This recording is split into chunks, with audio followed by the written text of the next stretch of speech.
All right, let's just dive right into it.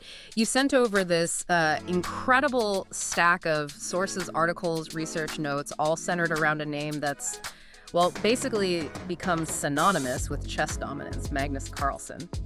Yeah, it's hard to talk modern chess without his name coming up constantly. Exactly. Yeah. I mean, when you think about it, he's the youngest player ever to hit #1, holds the highest rating ever, 5-time world champ.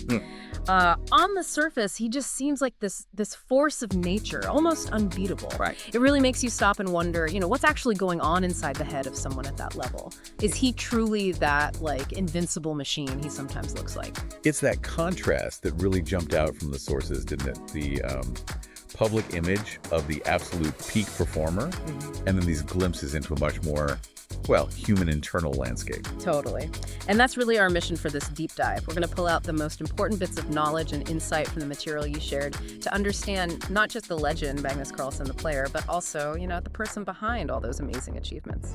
Getting beyond just the scoreboard, yeah. Definitely. So let's start there, actually, with the scoreboard. Part 1, the zenith of achievement.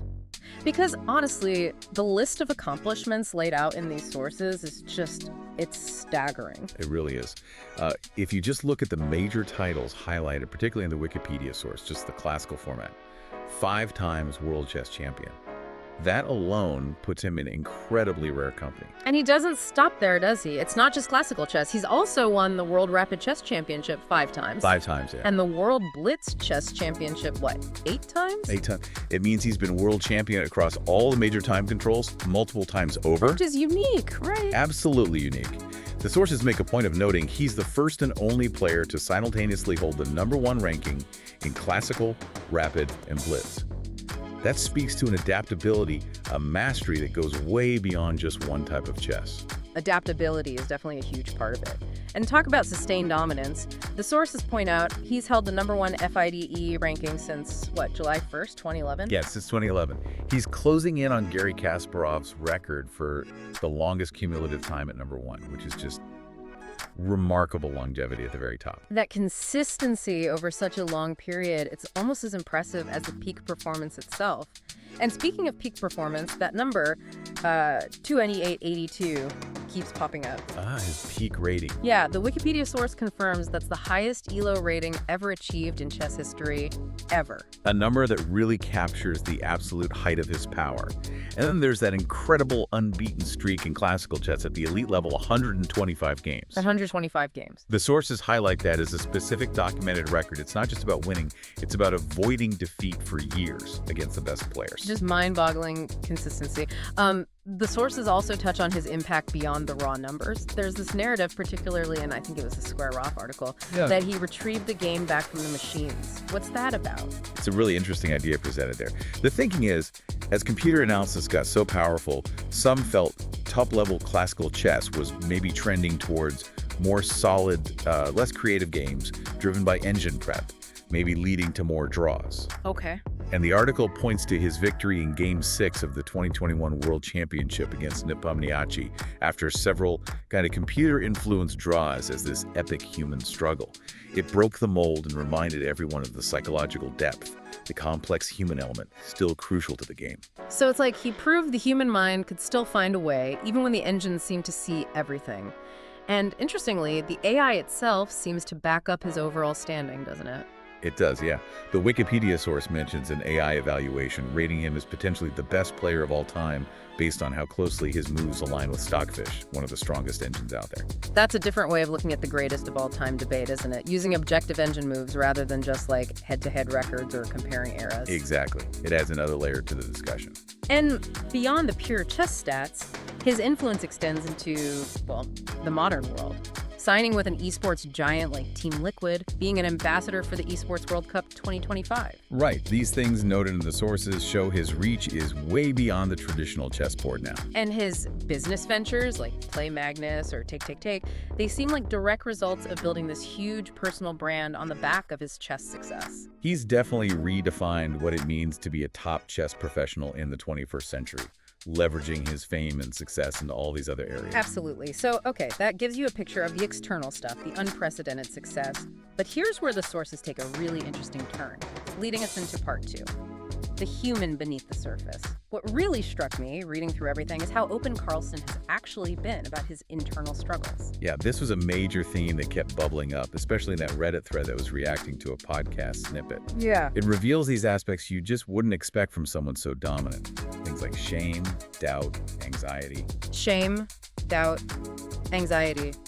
For Magnus Carlsen, the guy who seems to win everything. That feels incredibly counterintuitive. It does, doesn't it? And I think that's precisely why it resonated so strongly in the comments on that thread.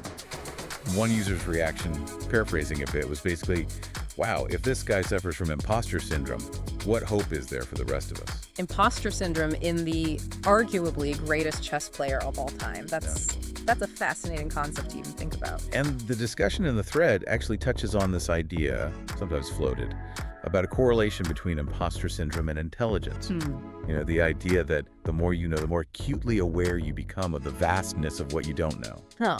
So maybe for someone operating at Carlsen's level, that awareness is just magnified intensely. So it's not necessarily a flaw, maybe, but almost a byproduct of his incredible intellect and his deep understanding of the game. That's a powerful way to reframe it.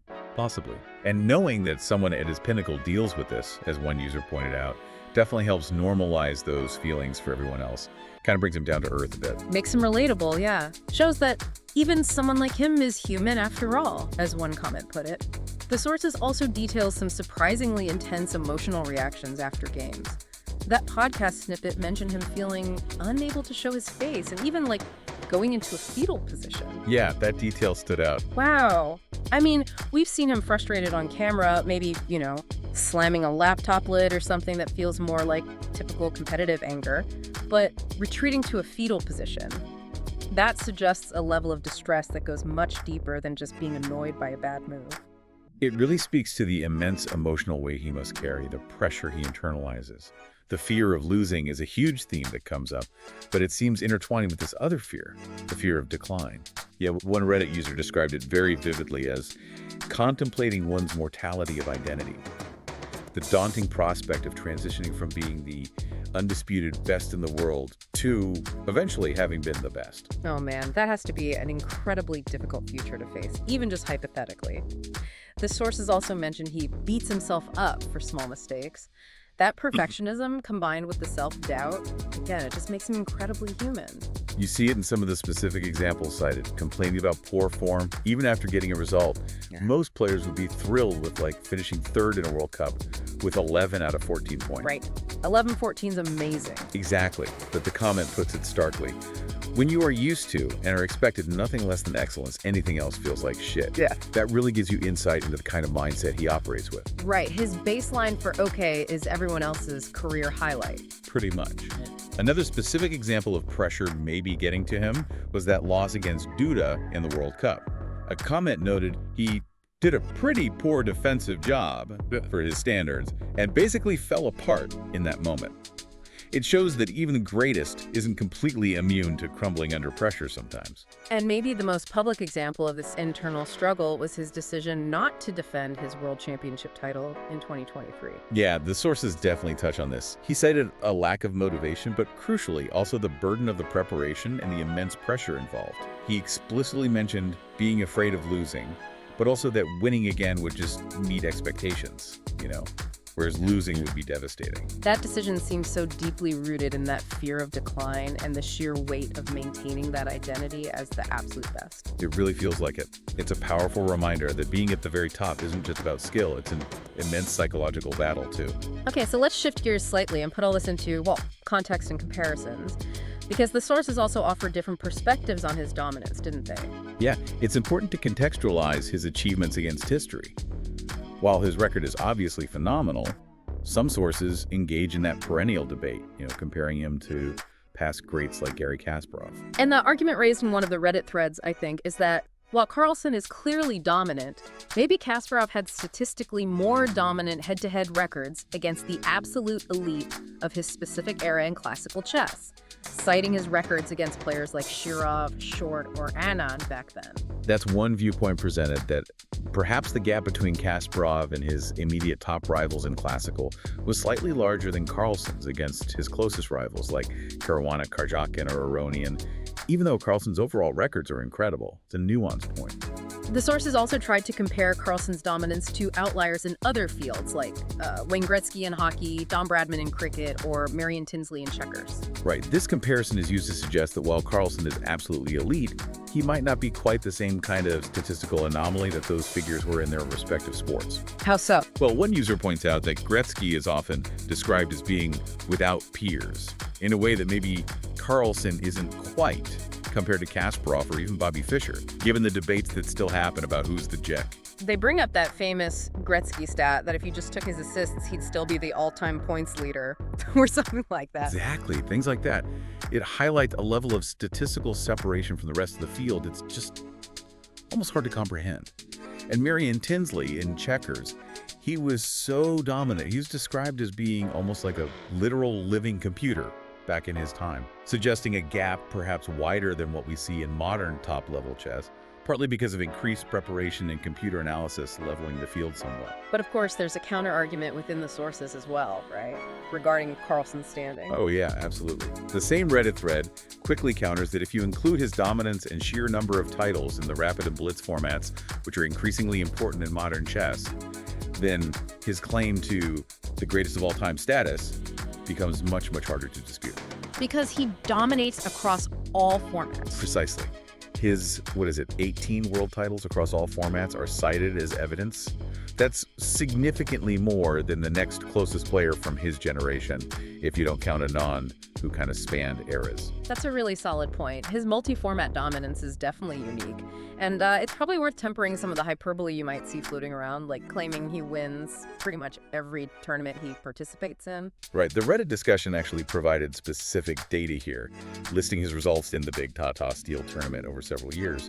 And yeah, while he won multiple times, he also had finishes of second, third, sometimes even sixth. So still amazing, but not literally winning everything. Exactly. It gives a more grounded view, exceptional, incredibly consistent performance, but not literally winning every single event he enters. The competition is still fierce. Which is important for a balanced understanding. He's dominant, yeah, but the field is strong enough that he doesn't have a perfect winning record across the board. Right. It adds necessary nuance to the whole narrative. So, pulling all these threads together as we kind of wrap up here, what's the big picture takeaway from this deep dive? Well, what the sources really reveal is that Magnus Carlsen is truly a chess phenomenon.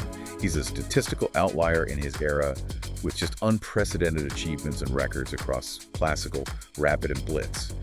By many metrics, including some of those AI evaluations we mentioned, he makes a powerful case for being the greatest player of all time. His impact has genuinely reshaped the game itself, and also how we perceive the human element of fighting against increasingly powerful computers. And yet, beneath that surface, that veneer of invincibility, the sources paint this surprisingly vulnerable picture. He's been remarkably open about grappling with intense internal struggles. Shame, doubt, anxiety, even that feeling of imposter syndrome and the fear of losing or declining from the absolute peak. Yeah. It really shows the immense psychological toll of striving for and then maintaining perfection at the absolute highest level of anything. He kind of embodies both the peak of human achievement and the profound challenges that seem to come with it. The supreme competitor who is also deeply human, which makes his journey both, inspiring and incredibly relatable. It really does make you think. Which, I guess, leaves us with a final question to ponder, something for you listening to mull over long after this deep dive is over.